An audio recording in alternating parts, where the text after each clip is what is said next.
Cisco Secure Workload, Web Services Mandate, production and test environment should not communicate. So we've got this flat layer 2 network with the same layer 3 IP address with test and production systems on it. We've also got another network that has production systems on it. We do not want cross-contamination. We want to ensure that test cannot talk to production and production can't talk to test. How are we going to do that? Well, that's Cisco Secure Workload and micro-segmentation. And this is going to be a pretty easy policy when we're trying to look at buckets of control here. So the first thing I'm going to do is go to the test system just to prove out that I can connect to a production system. So everything with T is test, so T1, and everything with P, P1 is production. So you can see there I was able to pull the web page and I'm able to ping the production asset. So let's go to the production asset and give the same test the other way. So let's go ahead and try to access the test server's web page, :8080. And we can see success here, and we'll go ahead and ping this as well. .200, and that's it. That's on that same layer 2 network. They have full access to each other. I don't want to get into managing private VLANs, but I need segmentation. This is where Cisco Secure Workload comes in. So let's go ahead and create a new workspace. We're going to restrict test and production from communicating even though they are on the same network. The scope is web services. All right, we're going to change that catch-all to allow. All we're trying to do is really prevent access between that production and test environments. We'll add a manual policy here. We'll go ahead and mark this as deny. And we're going to use the scope level here. So we're going to look for retail and test. So everything in web services, retail, test, trying to talk to web services, retail, production. Any protocol, deny. We'll go ahead and create that policy. Looks good. Let's create one in the opposite direction here.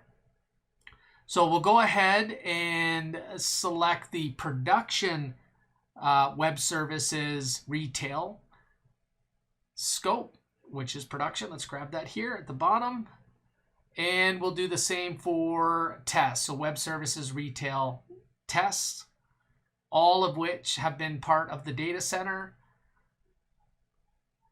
And again, let's do any, and you probably see a mistake here. It says allow. And I kept that because I want to show you it's easy. You just go ahead and hit edit.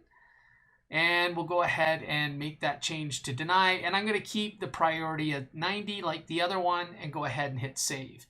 Because we have a catch-all policy, only this will be restricted. All other communication will be allowed. Now, this is a good way to add layers of control in my environment, stop the cross-contamination and risk, and still provide a level of security and access to all other services that are required without having to know what they all are. And you can see here, there's the host we're going to apply that policy to. And here is a review of our impacting policies. These are all good. Let's give it a reason for the enforcement, web services mandate, and go ahead and hit enforce. So everything here now looks good. Let's finish up here with some testing. Let's validate that this is actually working. We'll curl, try to connect to that site.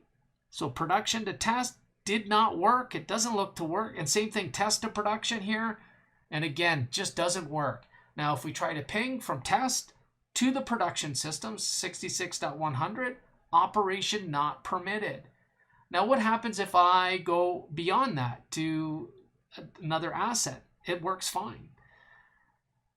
Now, let's try that here as well on the production server. So we should be able to get to 255, or actually let's do 66.200 and connect to the test server. And now let's go to 255.1, which is an outside gateway. We're able to get to that. In fact, let's try resolution and pinging an internet-based host. No problem there either. So our policy's in place. I mean, we can look at the IP tables, we can look at the policy outcomes, but I can tell you, just based on our testing, that the policy has been applied. And look at that. From this system here, I'm able still to access those web services. Now let's go ahead and look at rejected flows here. Now this is within Cisco Secure Workload, and you can very quickly see a bunch of flows that have been rejected. So this is production 1 to T1, ICMP. It is rejected, absolute policy. And here's another one going to 8080. So production 1 to test 1. There's the details. And if we look down further here, let's scroll down, we can see the actual policy that did the enforcement.